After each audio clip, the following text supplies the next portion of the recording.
Hello beautiful nerdy stitchers, this is Mev and I'm back for an update. Today is Sunday, July 22nd.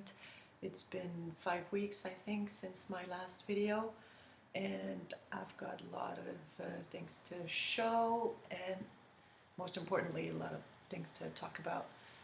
First off, I'd like to give some thanks. The first thanks I want to give is for all of you who have very kindly put out your thoughts on coats of arms. In my last video I mentioned how I was considering letting go of 2 of the 3 different silks that I had intended to stitch the piece with, and thanks to all of your kind comments and ideas and advice, I will most probably stick with only one. I'll show you where I'm at right now. I may add in a very tiny additional color, we'll see. So these are the first things. Thank you so very much for taking the time. Comments are always very sweet, very encouraging, and some of your advice are precious to me, and this is probably why I'm sticking with those videos. I think it really helps with the stitchy bug, and because you don't necessarily have a lot of people around you understanding what you're doing and why you're loving it so much, putting it out there for you guys is a blessing. So thank you very much. I also want to thank my latest, what I would call stitchy godmothers, 2 very lovely, very creative, very nice ladies who have mentioned me in their latest videos. The first one is Suzette from Primitive Stitcher. Suzette, I was really humbled and overwhelmed when I heard your very nice things that you had to say on my videos, and because you're one of my main source of inspiration, it meant the world to me, so thank you so very much. And Jan at Jan Hicks, who relayed that as well, thank you, Jan. Again, your videos I follow, and I like what you do, and I like your style, and I like your personality, and so again, it means the world to me to be mentioned by you lovely people. So thank you. In my last video I had very older patterns to give, and they were 3 of the 4 that I had shown have gone to new homes, and I know that 2 of them have been received already, both in Canada. Ruth has sent me a lovely email to say thank you with beautiful pictures, and Elise in Ontario has actually sent me a card, and I want to show the card to you, a thank you note, a beautiful little card that I believe Elise made herself. Elise, ça m'a fait tellement plaisir. Merci beaucoup. I'll show what Elise gave me with this note a little bit later in this video. So this is the beautiful little card that I received in my mailbox. I think it was the day before yesterday, on Friday. I'm so happy. So thank you, Elise. Thank you so very much. So these are the thank yous that I had to put out, and there is one shout out that I really want to do, and if you guys want to take a bit of time to go and check this new Flosstuber, please do. She is wonderful. She's unique. She's special. Her name is Coral, and her Flosstube channel is Coral Creations. I'll put obviously a link to her channel below in the description box. Coral is French. She lives in Prague in the Czech Republic, and she's a mixed media artist, and she does awesome things. She does miniatures, dolls. I think she specializes in kokishi doll. You might want to check this out because I'm not very familiar with the technique. But what she does is she does cross stitch. So the first 2 videos she let out, she's got 3 now, but the first 2 were around her stitch mania. But she does so much more than cross stitch. She actually does little kind of doll houses or doll shops, or I mean, go and check her out. Her last video dated a week, I think, from last week. She showcases a witch's bakery, which is awesome. It's basically just a, I think a wooden or a cardboard box that she has painted, decorated. She made a little doll, cross-stitched doll to go with her bakery. She did some tiny, tiny little cookies in, I think, clay and paint. And the video is really awesome. It's only, I think, 5 or 7 minutes long. It's really a presentation of her work, and she does speed video to showcase the different techniques that she uses. It's beautiful. For all of you witchy stitchers, you're gonna love this. The details are fantastic. It's got a whole Halloween theme going on. It really is basically the bakery for from a witch, which is called Pimprenelle, which is a very common French name for characters. And I urge you to go and check her videos. She is wonderful. And in her second Flosstube video, she actually films herself, and she's like a ray of sunshine. She's like, spring is just barging in your house when you watch her. She films outside, and she shows all her Stitch Mania stuff, which is completely different than what we generally see, and that makes her unique and very special. So Coral Creations, go check her out if you want. It's fabulous. It's really, really good. So that was my shout out. Coral, merci beaucoup pour tes vidéos. Elles sont vraiment super. Okay, enough French. I'll go on in English now. Stitchy update. So as I had mentioned in my last video, from the 3rd week of June until July 11th, I spent only 5 or 6 days in my home. First I had an American colleague and her daughter spent a few days in Paris, and I had let her use my apartment, so I went to sleep at my aunt's. I think they had a really, really nice time. I was really happy to be able to, you know, let them stay in a real home for their discovery. And then I came back home for only 2 nights, and then the African invasion started, and by that I mean the arrival of 3 of my nieces who live with my sister in Africa. And so they're here for the vacation, for the holidays, summer holidays. And so the 3 girls arrived. They're age 14 and 8 and 8. They're twin sisters. They arrived on the 7th of July. The eldest stayed at my place with my mom and a friend of hers for a few days, and the twins went to visit another friend.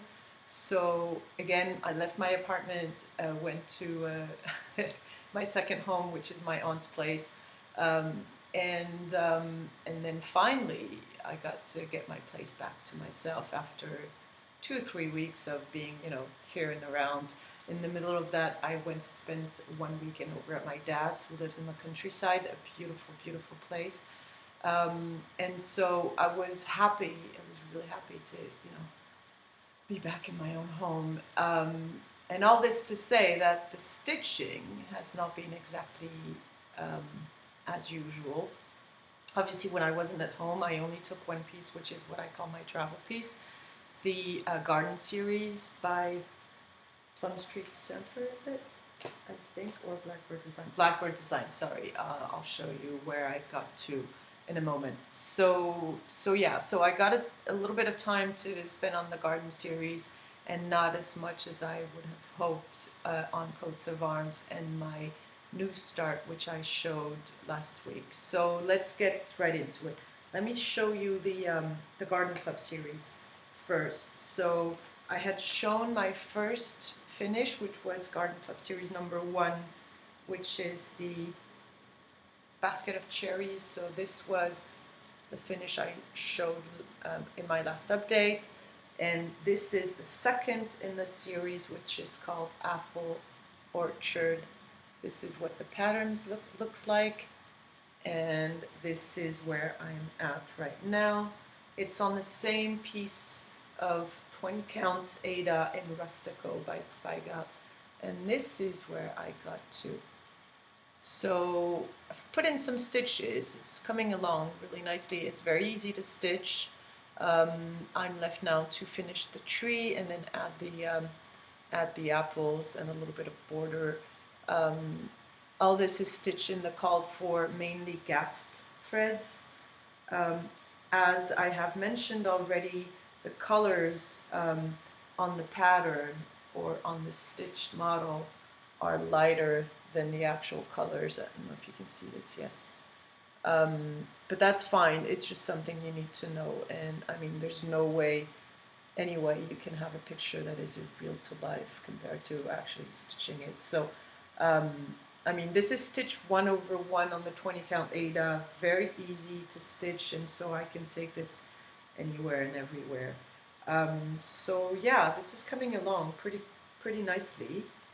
So this is Garden Club series by Blackbird Designs. I have all 12, and I'm kitting up with the threads as I go. So I think I now have all the threads to do patterns number 2, 3, 4, and maybe 5. And this is really nice because these are all general arts, and it kind of builds up a real collection. And as you know, those colors are lovely, and the threads are slightly too pretty variegated, and I love that. I'm in love with that. I don't know how I could stitch with DMC anymore, which is silly because I've seen some patterns and some stitches in DMC which are beautiful. It's just that the variation on those primitive patterns are exactly what you're looking for. So I'm in love with those threads. So that was Garden Club series. Now let's get into the big one, being coats of arms. As you know, I'm stitching this for my boss. It's a huge pattern, but I've decided to do less than what's charted. So this is the whole pattern, Coats of Arms by Stickideen von der Wiehenburg. Let me just put this out for you. And so this is the full pattern. It's roughly 650 stitches by 250 or something like that. I have decided to stitch only 3 banners and 5 borders total. And as you can see, there are numbers. I've scribbled some stuff because I wanted to determine, you know, what I'm going to stitch and where. So I've put some notes in here. And then this week, I was lucky enough to have a visit from the man I love. He spent 2 days with me here in Paris, and with Photoshop, he was able to just put together the actual banners and bands that I wanted to stitch, so that I have the piece the way it's going to look like, hopefully, when it's done. So let me show you what it's going to look like. So this is what I will be actually stitching. So the unicorns are done, this band is done, and as you can see, there will be a lion, the lions down here, and the phoenixes or sticks or whatever they're called up here. This band here is really lovely, and what I'll do is, because I like this very much, I'll put one of those bands up at top and the same in the bottom. So this will be stitched twice. So this is what the final piece will look like now that I've thought about it and decided where and what I wanted to stitch. And now, this hasn't been, this is not going as fast as I want to. I've mentioned this, I stitch at night. It goes very well with artificial light. And so here it is. How about I put it straight so you can see? So this is where I'm at. Last time you saw it, I was working with the silks on the central border right here, and I had, I think, half of it done. So as you can see, this band here is completely finished, and I made a little start on the lion banner. So this is my take. As you can see, sorry, I've continued with the Sierra Water Lilies silks by Karen. So I've pretty much decided that I'll stick with only one silk. And the very dark green here that you can see is number 12 Pearl Cotton by DMC in a very dark solid green. And I'm very happy with this border. I think it excuse me, I think it shows really well. The DMC cotton is a little bit tricky to stitch with, but that's okay. And so this is the Sierra Water Lilies silk. And what I may do, and that was, I think, Leah's idea, Leah Noel Aviatrix Stitcher, I may, in the top and bottom border, is that the one I want to use? Yeah. I may put in a little bit of this just to add maybe some, some lighter touches here and there on the very bottom and the very top borders. So we'll see, but that's probably what I'm going to do. But I very much like the combination of the Sierra silk and the DMC solid greens. So this is Coats of Arms. I need to get working on this. I haven't had enough time. This needs to be finished by 6th of December, so I need to get going, because basically what I still have to do is the 2 banners, and then a middle border and the top and bottom border. So man, I gotta get to it. Coats of Arms by Stickideen from Wiehenburg.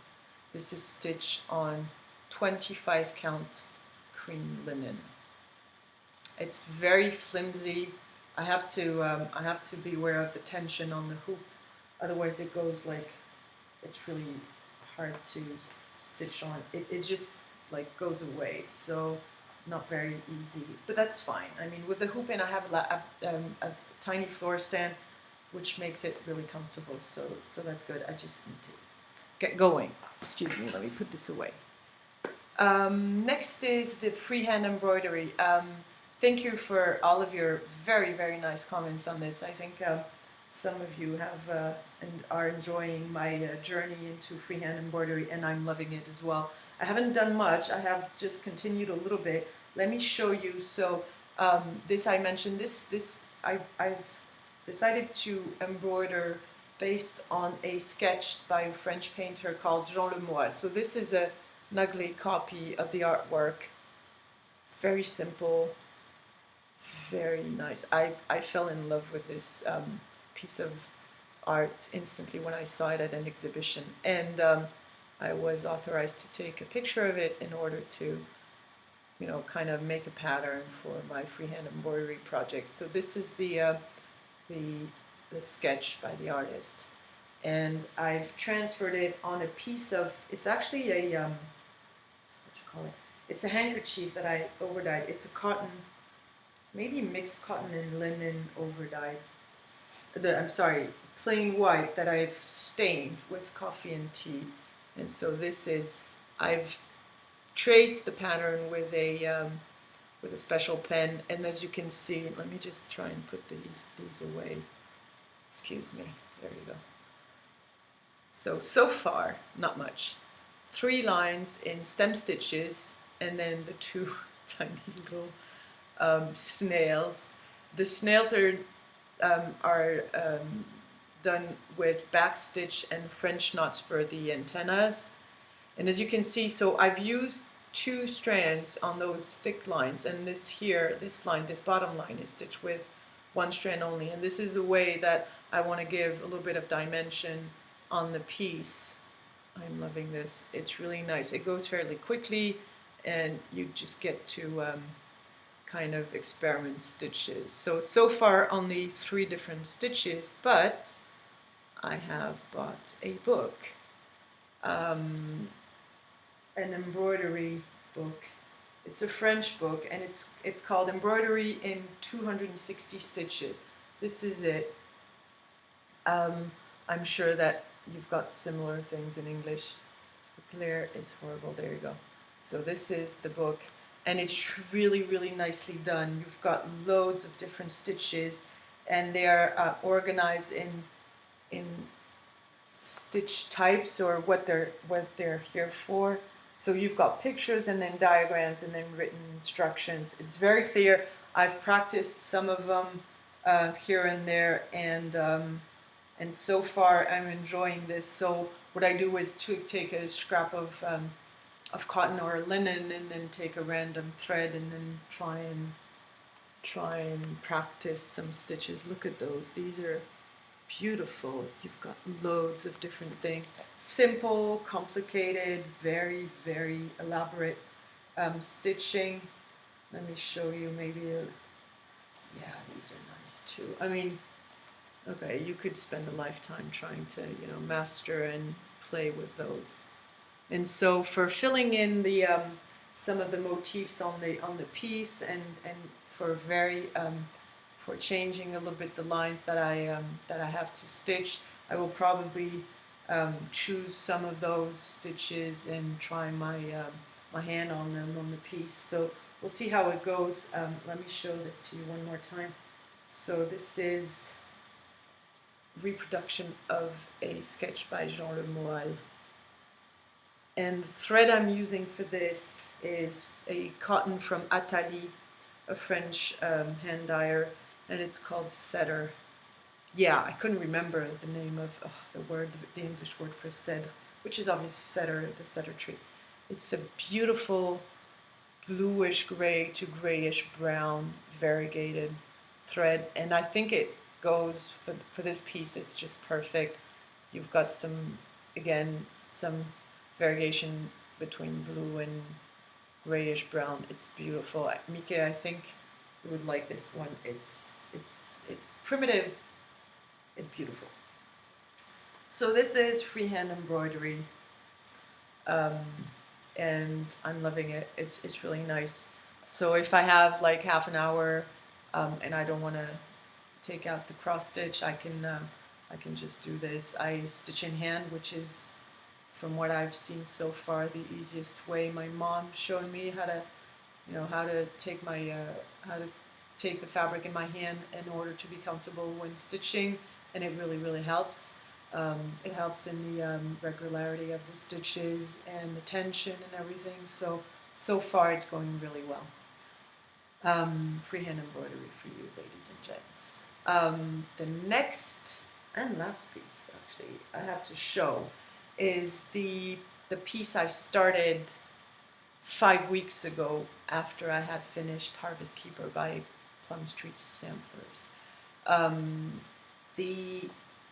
The chart, the design had been showcased by Robin, Sampler Bird. And it's a needlework press design, or reproduction rather, and it's called A Present for My Sister 1823. So this is what it looks like. I find it beautiful. It's very interesting. It has kind of modern geometric motifs in it, which I really like. And as you can see, some of the parts are stitched 2/2, the borders, the big wreath here in the center, and the grass down here. All the rest is stitched 1/1, and it uses only 4 or 5 different colors. It is charted to be stitched in Gloriana silks. I didn't go that route because I didn't want to buy the silks, but I did choose silks that I had in my stash. I'm going to show you what I did with those. So this is the pattern, A Present for My Sister 1823 by Needlework Press. Because there are parts stitched over 2 and parts stitched over 1, I had to determine the fabric, taking that into account. I didn't want a 2/2 to appear too big and bulky, and so I went with didn't really think it over. Well, I thought about it, and then I think I made a kind of rash decision. Excuse me. And so I'm stitching on a 32 even weave, and I've got now, last time I told you it was 28 count, it's not, it's 32 count, and I'm stitching most of it 1/1. I don't know what took me, I mean 1/1 on 32 count, it's doable, but I don't use a magnifier, and so I'm struggling, especially with light colors. I'll show you in a moment. It is stitched on 32 count, even weave. Colorway is cappuccino. I'm looking at my little whatever you call it sticker here, and the hand dyer is called Heart Stitch Threads. It's an Italian lady, and she's got a shop on Etsy, and this is the fabric. So let me just show you the fabric first. It's slightly mottled. It's a beautiful, I don't know, peachy, yeah, it shows way washed out. It's much more orangey than that. Let me see if I can do better. Yeah, that's true to life. So a peachy salmon cream, whatever. Again, 32 count even weave. Now this is where I'm at so far. There you go. Actually, it looks pretty good from here. When I have my nose on it, it just drives me crazy. So this band of grass right here is stitched 2/2, and this colorway is called moss, and it's a cotton. All the rest is silks. It's a cotton from House of Embroidery, which is a South African overdyer. And so all the rest is silks and stitch 1/1. And look at the size of those stitches. I mean, what took me to go for 32 counts? And so it's far from perfect. I mean, I've been frogging day in, day out. Sometimes it just drives me crazy. But I mean, from here it looks pretty okay. As you can see, like for instance, this off-white color is just impossible to see when you stitch. It drives me crazy. I had to take out the magnifier yesterday to frog. It was so bad. But I mean, the result with this central piece here, I'm really happy. These are like lanterns in which you have a few tiny stitches in this peach color, and then you've got the off-white over it. And so I don't know if you can see this. Yeah, in some of them you can. It looks really nice, so I'm happy. And here you see in those triangles, and then in those trees, these are all be satin stitches, and I'm waiting for the cross stitches to be finished before I do the satin stitches. The reason why is because I don't want my hoop to damage the silk when I'll be moving it around. So once all the cross stitch is done, I'll do the satin stitches in the end. Let me show you. It's really pretty clear on the pattern. So here you've got some filling in with satin stitches. The peaches and the trees are satin stitches. The filling here, these are all up here. These are all filled with satin stitches. And with the silks, it looks really nice. It has a shiny feel to it, which is really cool. As for the colors that I'm using, or the threads that I'm using, it's a mix of silks. This one is a greenish gray. Yeah, as always, the green is not coming out. It looks great, but it really is green and slightly, I don't know, earth toned something. So this is the main color for all the trees, and this thing here in the middle. So this is Bilbao, and this is Atalissois, this French overdyer. And then this kind of off-white, or I don't know what you can call it, cream thing, is Dinky Dye Silk Cosselto. This is the one I can't see when I'm stitching it. It's driving me crazy, but now that I'm here, I mean, I have to do it, right? So this is Cosselto. The peachy color that you can see a little bit in the tree here, and then in those tiny little spots in the middle of the lanterns is another dinky dies, and it's called Outback. This is what it is. And then the peaches are going to be, so the peaches are on those trees right here. I'm using 2 different silk, another dinky dyes, lemon sherbet. It's a very, very pale pink, and a soie d'Alger, is it? Yeah, soie d'Alger in a pale pink. It's just a little bit, let me put it next to it, there you go, a little bit darker. So these are the only colors that are used in here, apart from the grass here and the brown that I use for the ears maybe. So this is it. Let me show you the piece again. So a present for my sister. Again, because of my silliness, I mean, stitching 1/1 on 32 count is tricky. But I mean, I've got so far, and I really want to do it. I love this piece. The pattern is beautiful, and this is going to be stitched for my youngest sister, and I hope she'll like it. So this is it for stitchy updates. And I think that's all. Oh no, Lori at Mischievous Stitches has done it again. She has shown one of the patterns she got not long ago, and I had to have it, and so it's on its way from 123 Stitch. I went crazy. I ordered the pattern, all the called for threads, and 1 or 2 pieces of fabric. It's on its way to France. I'm hoping to get it next week. I'll be showing it to you in my next update, I guess. It's a beautiful primitive sampler style thing with beautiful flowers. It's just gorgeous. So I can't wait. But there you go. Flosstubers enabling one another, and so I had to buy it. That's it. Speaking of patterns, there's a challenge for you out there. Some of you have noticed that I very much like to stitch for others, and so when I know that I see something I want to stitch for someone, or a pattern calls for either one of my sisters, my mom, whomever, it's much easier for me to get motivated to stitch for others than for myself. That being said, I would like to find the perfect pattern for my aunt. And my aunt's a witch. My mom's family comes from an area in France which is very, very, should I say famous or infamous for its witchcraft.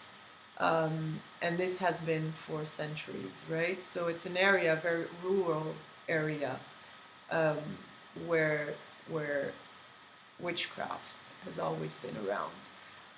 And just to illustrate that, my great-grandmother, who was born somewhere around 19, what can I say, 1900, something like that? Yeah, that's probably it. So she was probably born in 1901, 1902. Anyway, she was a fervent Catholic, as most of the people in her area, right? So she went to church every Sunday. She was scrupulous in living by the Roman Catholic religion. However, she also was a woman from her area, and so within her Bible book, or within her Mass book rather, because the Bible is less used by Roman Catholic, won't get into those details, but anyway, so within her prayer books, that's what I wanted to say, she had some little notes with remedies for all sorts of ailments. And when I say remedy, like for instance, I remember my mom telling me about this, when a horse in the farm had that kind of disease or illness, or wasn't feeling well for this or that reason, she would have remedies for that kind of ailments, in like for the farm animals or the like. And one of those remedies, for instance, was to take a hair from the horse's mane, wrap it around your finger on your right hand, and then say some stuff while turning around the horse walking, right? So it's like, I mean, this is 20th century. This is not 300 years ago. So my great grandmother had those little remedies written down in the margins of her prayer book. So this is modern 20th century witchcraft put in good use. So that was just an illustration of the region my mom's family is from. All that to say that my aunt is another kind of witchy witch. And I would love to find a pattern, maybe preferably a primitive style pattern with a witch. But here's the challenge. I don't want it to be Halloween oriented. Halloween, we don't celebrate, and I don't care much for it. So here's a call for ideas. If you have any suggestion of an awesome pattern for a witchy thing, with witches, with cauldrons, it can be quirky, it can be completely politically incorrect. It can be, I don't want it to be sexy, I don't want a Nora Corbett magnificent witch. I want a dark, grumpy, spooky kind of witch pattern. If you have any ideas, please, please, please let me know. I would love to go and dig out the perfect witch pattern for my aunt. I know that Audrey at Stitchy Witch 42, I'm sure she'll have ideas. I'm sure Michelle at Bendy Stitchy, if she watches my videos, will have suggestions. I mean, I know loads of you like those kinds of patterns, and so do I. So I would absolutely love to find something to stitch for my aunt, preferably not a huge piece. I've got enough of those. But anyway, any suggestion that you may have, I would love to browse the internet on your advice. So let me know if you've got any ideas. That was for the stitching per se. I want to, let me think. Yeah, I want to talk about an idea that I had, and then I want to do the word thing or the linguistic thing, because I had another idea. So if you're not interested, just please feel free to, keep it at that. Thank you so very much for watching. Again, it's a pleasure.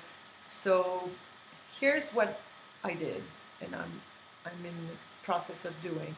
For the last 2-3 weeks, I've been obsessed by the fact that stitchers were related, although they were from everywhere in the world, which is just awesome. And so it got me thinking, I want to know where the stitchers are. Some of you I already know where, in which region or state or even city you are.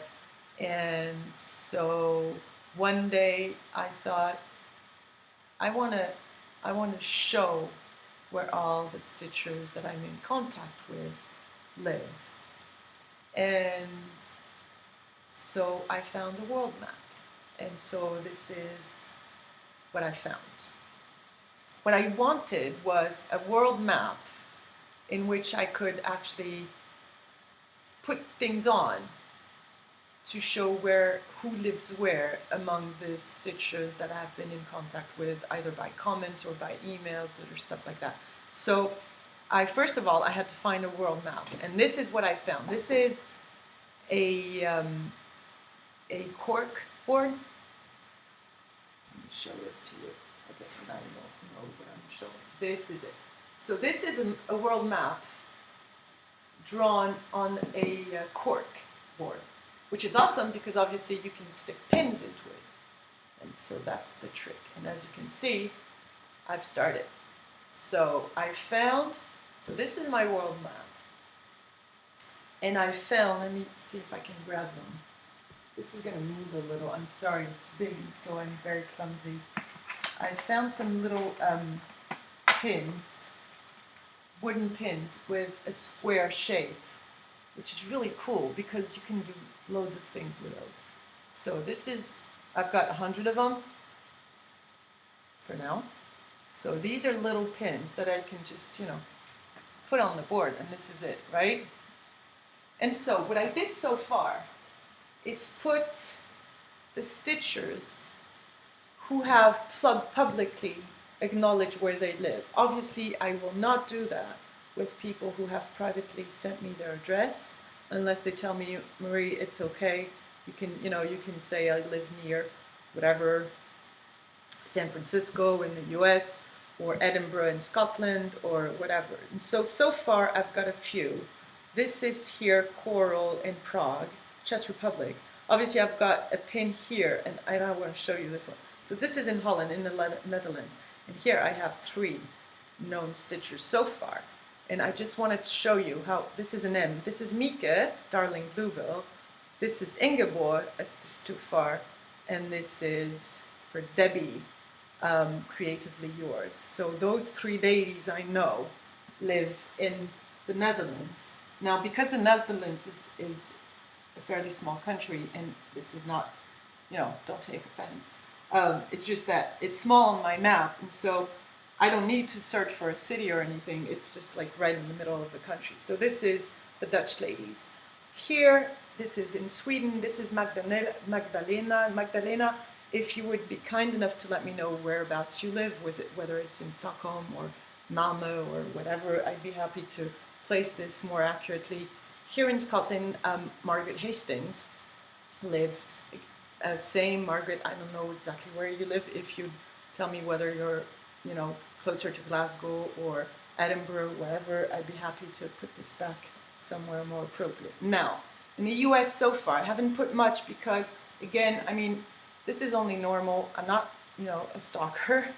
I just want to kind of illustrate where we're all coming from, and so I would love to be able to picture where you guys live, near, you know, either you tell me you live near such and such big city or in that part of the state, or, but so far, because they have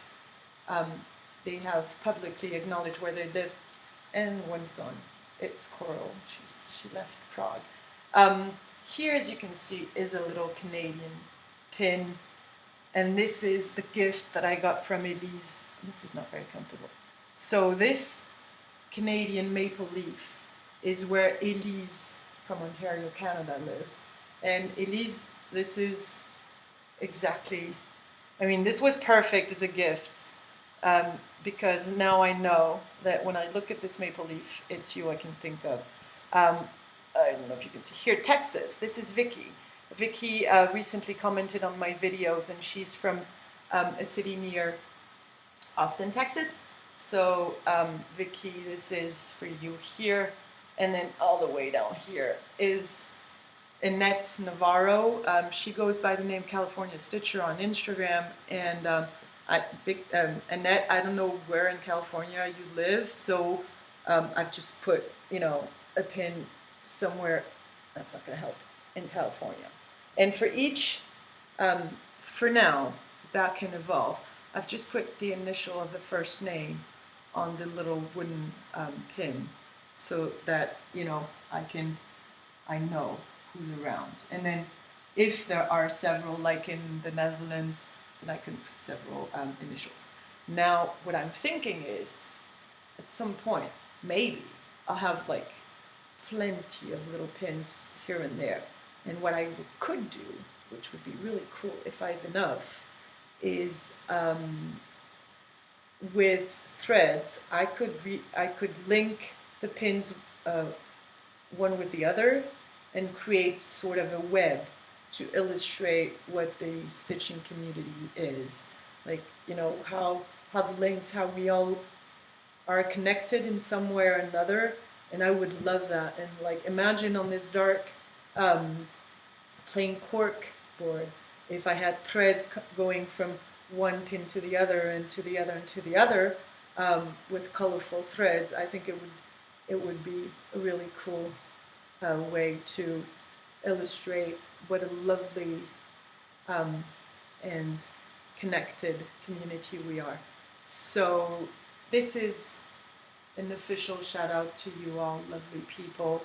If you would like me to show where you are, um, just, leave me a tiny comment below saying, hey, this is Mev and I live in Paris, or hey, this is Vicky and I live near Austin, Texas, or hey, this is Magdalena, I live by the sea on the Sweden west coast, or and so that I can at least try and put the pins as accurately as possible. I'm not asking for any addresses, obviously. It's just an idea that took me this week, and I think it's fun, and I really do want to showcase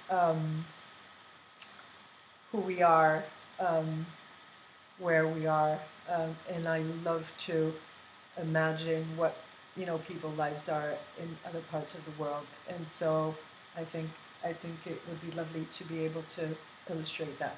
So this is my world map of stitchers, a little tiny start, and then who knows if I get if I receive little tokens here and there over time, I can also put them on the board, and that would be very lovely way to think of all the beautiful people around here. So this is my world map of stitchers. I hope you like the idea, and I hope you'll join me in my silly idea.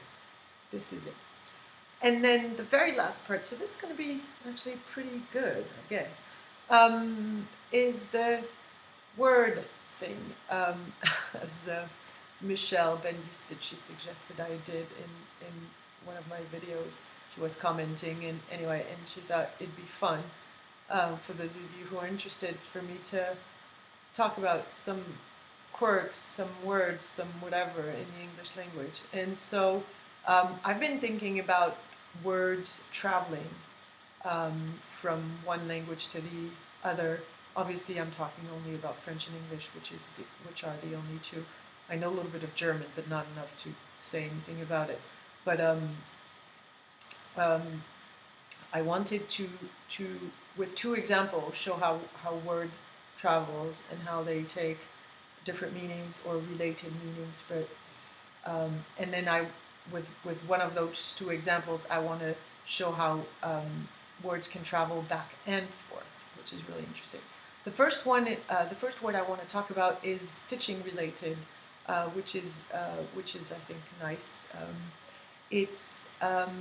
And the idea came because of Leah's, not the latest video, the video before last, where she showed the beautiful silhouette that she had stitched for one of her son's day caretaker, I guess. The words that she had stitched, she had mentioned that she used a couching technique. Now that was very strange for me because I had never heard the word in English, but it definitely comes from a French word. So couching technique, then I checked what it was in embroidery, and it's a technique where you actually lay down a thread, and then it can be a rather big stitch, actually, like long stitch. And then in order for it to stay on the fabric, what you do is do tiny little stitches over it, like bridges, to keep the first thread laying properly on your fabric. So this is couching technique. Now, obviously, couching comes from and the way it's pronounced makes it even more obvious. It's not couch or couching, although it's spelled the same way. So it's C-O-U-C-H-I-N-G in that instance. Couching comes obviously from a French word, and it comes from coucher. And coucher is a verb, which means to lie down. Basically, when you go to bed, you go se coucher, right? And so that's interesting because, I mean, the word is obviously appropriate for the technique that it signifies, right? And it was strange to me the way it was pronounced. You would not, if you saw the word as an English speaker, you would probably say couching or something like that. And it's not the case. You say couching. And this is obviously because of the French word coucher. So that's one, has traveled from French meaning to lie down or to go to bed or whatever, to be applied in an embroidery technique, probably also because some of the words have traveled, the embroidery words I mean, have traveled from French to English at some point. And in French, by the way, this technique, this embroidery technique, is called couture. So it uses the same word, which means to lie down, and then is applied to something that is similar or that you can draw a parallel with in the actual technique. So that is couching. So that one's a little bit technical, but it's stitchy related, so I thought it made sense. The other one is way more romantic. It has nothing to do with stitching, and then that one's really interesting because it actually traveled from French-speaking countries to English-speaking countries, and then it came back transformed in France or in French-speaking countries.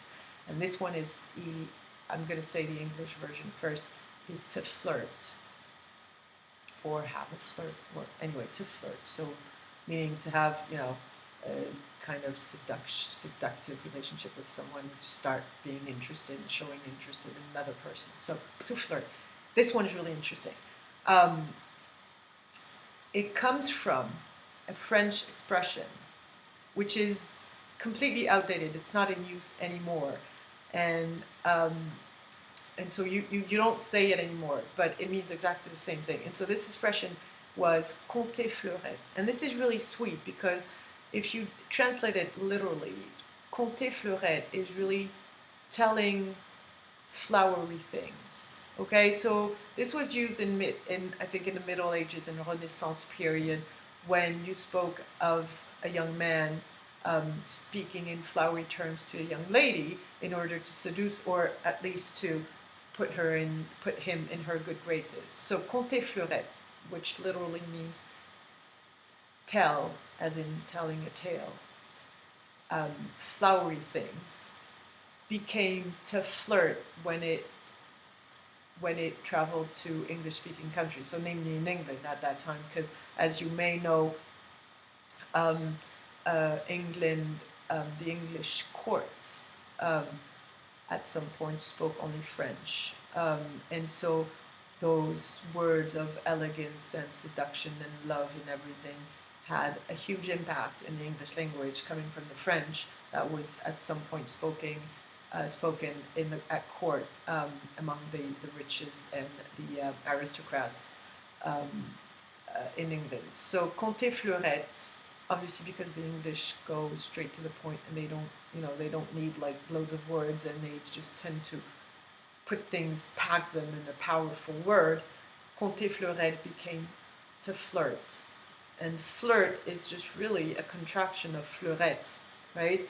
And so compter fleurette became to flirt.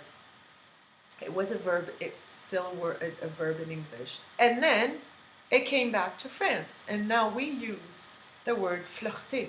And flirter means exactly what it means in English. So this is really interesting. It's just like it made a round trip back and forth. So it left France to go to the UK at that time, and then was transformed, contracted to flirt, and then the actual verb to flirt became the verb flirter in French, and it's an official, recognized French word, so you can find it in any French dictionary, flirter, and you spell it the same way in English, but because it's a verb, you add er at the end, and so you say flirter. So this one is really good, I thought. It's funny how words can not only, of course, go from one country to another, but it can actually come back like a boomerang thing. So this is pretty cool. So this is compter fleurette, which became to flirt, which became flirter back in French-speaking countries. So that was my little word thing. I'm all about travels, I think, in this video, and so this is good. This is good. I'm going to leave you here. Wish you a beautiful day. I know that in Europe we have had some heat waves I know Ingeborg mentioned it in London. I think it's the same in London, or at least in the southern UK. It's been way too hot, way hotter than we're used to for the last 2, 3, 4 weeks. It hasn't rained one bit in Paris for 3 or 4 weeks in a row. It'd be good if it cooled down a little bit, but I mean, we're late July, so I guess it may stick. And so for those of you who are in big, huge heat waves, or are just hot because it's summer, I hope you're keeping cool in the shade with some stitchy stuff. For those of you on holiday or about to go on vacation, I wish you a lovely, lovely time. And for those of you who are far, far away in the southern hemisphere, I hope you're enjoying your winter with more stitching. And I will see you soon, hopefully. Thank you all very, very, very much for being out there and for enabling me to share, to buy, to stitch, and to stitch, and to stitch. Until I see you again, be kind, stitch well. Au revoir.